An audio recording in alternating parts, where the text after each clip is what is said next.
وہ پرندے کے بچے پیغمبر صلی اللہ علیہ وسلم کے سامنے پیش کیے اور سارا واقعہ سنایا۔ پیغمبر صلی اللہ علیہ وسلم نے ارشاد فرمایا، جب تو نے ان بچوں کو گھونسلے سے اٹھایا، جب اس کی والدہ پہنچی، گھونسلے میں دیکھا بچے نہیں تھے تو اپنے بچوں کی تلاش میں نکل پڑی۔ جب اس ماں نے تیرے پاس اپنے بچے دیکھے تو آ کر تیرے اوپر، تیرے سر کے اوپر گھومنے لگی، اپنی آواز میں اور اپنی بولی میں بات کرنے لگی کہ یہ میرے بچے ہیں، میرے بچوں کو مجھ سے الگ نہ کرو، میں برداشت نہیں کر سکوں گی۔ پیغمبر صلی اللہ علیہ وسلم نے ارشاد فرمایا، جب اس نے تیری منتیں کی، تیری سماجت کی، تجھے رو رو کر کہا میرے بچوں کو مجھ سے الگ نہ کرو، جب تو نے اس کی بولی نہ سمجھی، اس کی بات نہ سنی، تو اس ماں نے اپنے آپ کو اپنے بچوں کے لیے گرفتار کروا دیا۔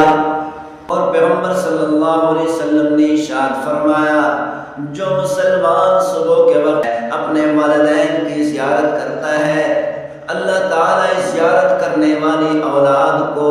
مقبول حج کا اجر عطا فرماتے ہیں۔ ایک صحابی رضی اللہ تعالیٰ عنہ پیغمبر صلی اللہ علیہ وسلم کی خدمت میں حاضر ہو رہے ہیں، سفر کر رہے ہیں، جنگل کا سفر ہے، کیا دیکھتے ہیں کہ ایک درخت پر ایک خوبصورت پرندے نے گھونسلہ بنایا ہوا ہے، بچے دیے ہوئے ہیں۔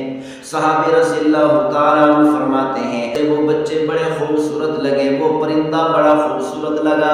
میں درخت پر چڑھا اور درخت پہ چڑھ کر اس گھونسلے کو اٹھایا، اس کے اندر سے بچے اٹھا لیے۔ جب بچوں کی ماں آئی، گھونسلے میں دیکھا بچے نہیں ملے تو بچوں کی تلاش میں نکل پڑی۔ تلاش کرتے کرتے وہ صحابی رضی اللہ تعالیٰ عنہ فرماتے ہیں میرے سر کے اوپر گھومنے لگی، کافی دیر تک چیختی بھی رہی، اپنی آواز میں، اپنی بولی میں بات بھی کرتی رہی، میرے سر پر گھومتی رہی۔ کافی دیر کے بعد میرے کندھے پہ آ کر بیٹھ گئی، میں بچوں کی والدہ کو بھی پکڑ لیا۔ پیغمبر صلی اللہ علیہ وسلم کی خدمت میں حاضر ہوا، وہ پرندے کے بچے پیغمبر صلی اللہ علیہ وسلم کے سامنے پیش کیے اور سارا واقعہ سنایا۔ پیغمبر صلی اللہ علیہ وسلم نے ارشاد فرمایا، جب تو نے ان بچوں کو گھونسلے سے اٹھایا، جب اس کی والدہ پہنچی، گھونسلے میں دیکھا بچے نہیں تھے تو اپنے بچوں کی تلاش میں نکل پڑی۔ جب اس ماں نے تیرے پاس اپنے بچے دیکھے تو آ کر تیرے اوپر، تیرے سر کے اوپر گھومنے لگی، اپنی آواز میں اور اپنی بولی میں بات کرنے لگی کہ یہ میرے بچے ہیں، میرے بچوں کو مجھ سے الگ نہ کرو، میں برداشت نہیں کر سکوں گی۔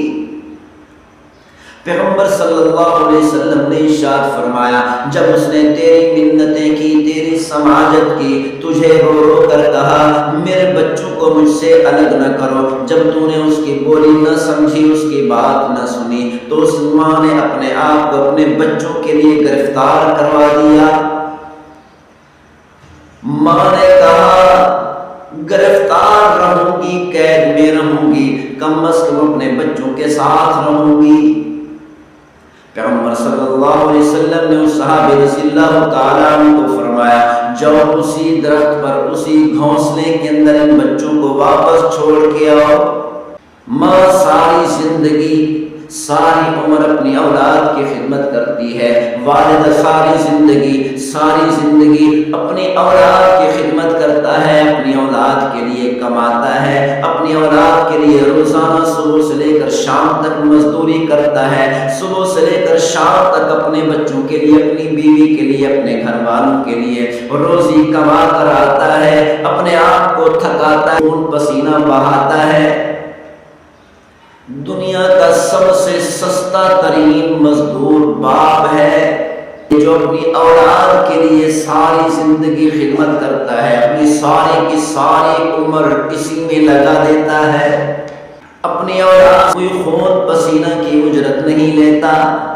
صبح سے لے کر شام تک اپنی اولاد کے لیے روزی کماتا ہے، لیکن جب اولاد بڑی ہوتی ہے اپنے والد سے کہتی ہے کہ تو نے میرے لیے کیا بنایا، تو نے میرے لیے کیا چھوڑا، تو نے میرے لیے کیا تیار کیا۔